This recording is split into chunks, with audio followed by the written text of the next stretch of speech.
Susan is a senior property manager in a busy agency, managing around 750 rental properties. Here she talks about the potential role of property managers in making rental housing more sustainable and adaptive to climate change.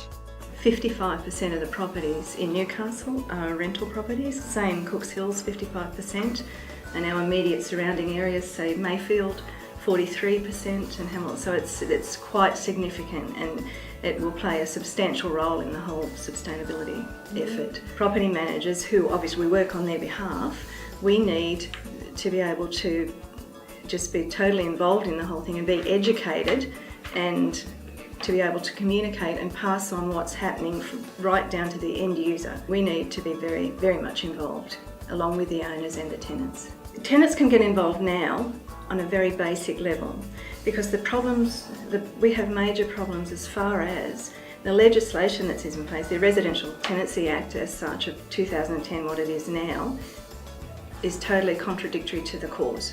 Division 66 of the Act as such doesn't allow the tenant to make any alterations to the property without the owner's consent.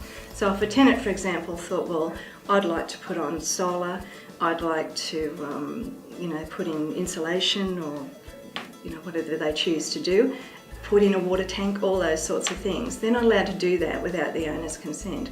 And the other thing is the tenant then has to do that at their own expense. Now, in general, apart from grassroots basic stuff, a tenant's not going to want to go spend thousands of dollars, and I mean thousands of dollars, to do something. There's no incentive for them. There's no compensation, rebates, or anything along those lines for the tenant as such to do those things. So as it stands now, under the legislation, it's very restrictive of what they can do. They can only do what Joe Bloggs Ordinary does, and they can't go into expending and changing properties to make the property have a better sustainability profile. They can't do that. As it is at the moment, all we can do is to encourage and put in flyers and brochures into lease packs and things, and encourage them to do the basic things: save water, save on their power, and just basic, worry about how they dispose of their rubbish and all that sort of thing.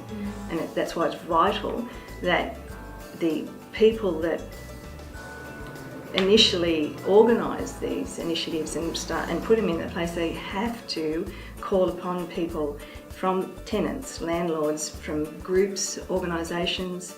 I mean, there are no landlord organisations as such. We're pretty much it. And they need to be calling on all of our real estate agents, all of us, putting it all together and getting the information from the people that are the ones that have to put it in place, pay for it, and manage it ongoing. You can make a difference to our climate change future.